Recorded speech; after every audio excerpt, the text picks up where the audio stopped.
Okay, so yesterday we read the beginning part of The Uncommon Traveler, Mary Kingsley in Africa.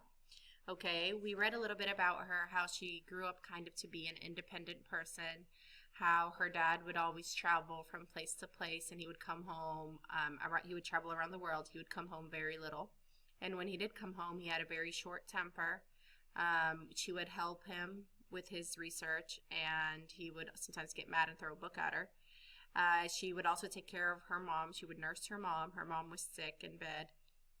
She would tidy the house, and she was also the handyman in the house. She'd fix things that were broken. So one day in 1892, her mother and father had died, and now she felt like, and she was 30 years old, and now she was all by herself out in the world. All right, so let's finish reading this story. Or let's read another part. We're not going to finish it today. All right, so let's see what happens next. Her world, once cramped and dark, was now as big as the globe. The idea of it made her head spin. Inspired by her father's journeys and the travel books she loved, Mary had the remarkable notion of going to West Africa. People thought Mary was foolish. Much of West Africa was a mystery, even to those who lived there. Visitors risked disease, wild animal attacks, and the hostility of some Africans. West Africa was not a place for a single woman to visit. Mary ignored the warnings and planned her trip. She would travel light, without a tent, eating native food and wearing her regular English clothes. She would trudge, wade, clamber, and climb in a high-necked, long-sleeved shirt, long heavy skirt, and proper Victorian boots. She arrived in West Africa in 1893. Mary was delighted. Oh, the grand and vivid sights, sounds, and smells she met. Very good. So this tells us a lot about her. How do you guys think the weather is in West Africa?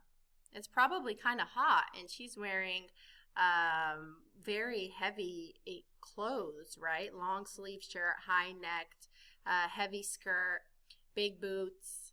All right, but she was ready to learn about new things. That is awesome. There's also a lot of nouns in here. There's a lot of adjectives, the words that descriptive words.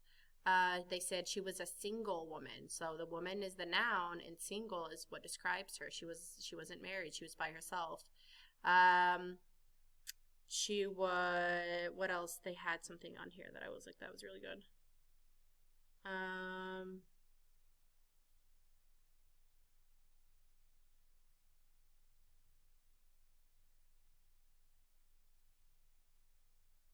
I don't really remember. I don't know where it is. But anyway, let's keep going. I don't want to waste anyone's time. So let's keep going. She ignored the scorching heat and the soggy air and the odd insects. One looked like a flying lobster. Another, an enormous beetle, flopped into a soup plate and then shook itself dry like a retriever. She collected insects and freshwater fish, which she later donated to the British Museum of Natural History of Mary. Oh, wow. Okay, so she ignored the hot. So it's not, they didn't say heat. It was a scorching heat. So that's an adjective. It was really, really, really boiling hot there. The air was soggy. So it was kind of humid as well, right? And there was odd insects. What kind of insects? Odd insects, like weird insects, big insects, flying lobster-looking insects, right? So she was an adventurous. It says, of course, Mary encountered creatures bigger than fish and insects. When Mary explored a riverbank, a hippo blocked her way. I scratched him behind the ear with my umbrella, and we parted on good terms, she said. So when she did that and she scratched his ear, he left her. He didn't bother her. They left each other on good terms. They weren't angry with each other or anything. That's really cool. All right, let's keep going. In a swamp, an 8-foot-long crocodile chose to get his front paws over the stern of my canoe, said Mary. I had to retire to the bow to keep the balance and fetch him a clip on the snout with a paddle. This was only a pushing young creature who had not learnt manners. So she was teaching him manners, right? Because he was trying to get on her canoe. And what do you think he was going to do? He was going to hurt her. But she learned how to defend herself. She's a very independent person. Awesome. What an adventurous. All right, let's keep going. Unfazed by the wild beasts, rough country, and terrific heat, Mary pushed farther inland and met the people who dwelled there. Once a trek up a steep hill provided a surprise meeting with some of them. I slipped, slid, and finally fell plump through the roof of an unprotected hut, Mary recalled. A great hubbub followed, and she paid for the damage she had done. Oh, no. So she had to pay for all that damage that she did.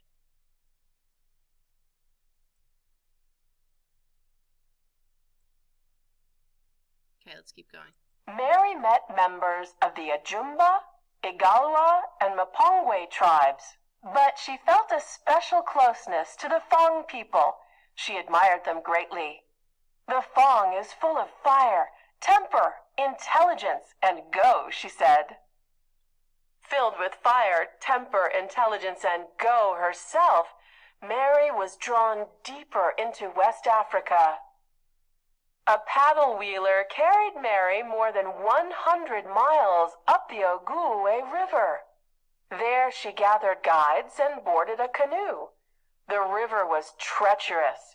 She and her guides often crashed into boulders or spun wildly in whirlpools and had to leap for their lives. Oh, wow. So those are very good adjectives. She was filled with fire, temper, intelligence, and go. So does that mean she literally had fire in her? No, that means she had a reason that she wanted to keep going, to keep trying. She had something that kept on pushing her. She had a fire to keep doing it. She had a temper. She was intelligent. She was smart. She had a go. She wanted to keep being on the move. Those are all things that are describing her. Those are adjectives. All right, so we are going to finish reading this story tomorrow.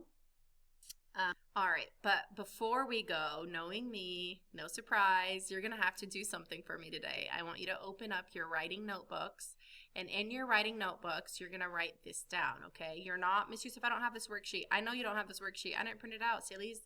Okay, so in your writing notebook, on the next blank page, not in the middle of the notebook, not at the end of the notebook, not skipping 5 pages, nope, the next blank page, I want you to write places I'd like to visit. You're going to write, oops, why did I cross that out?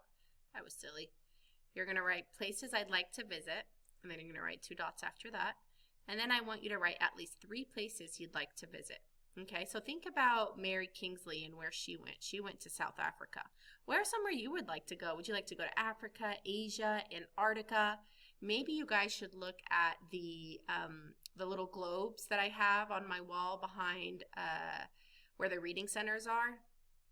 The Earth, these.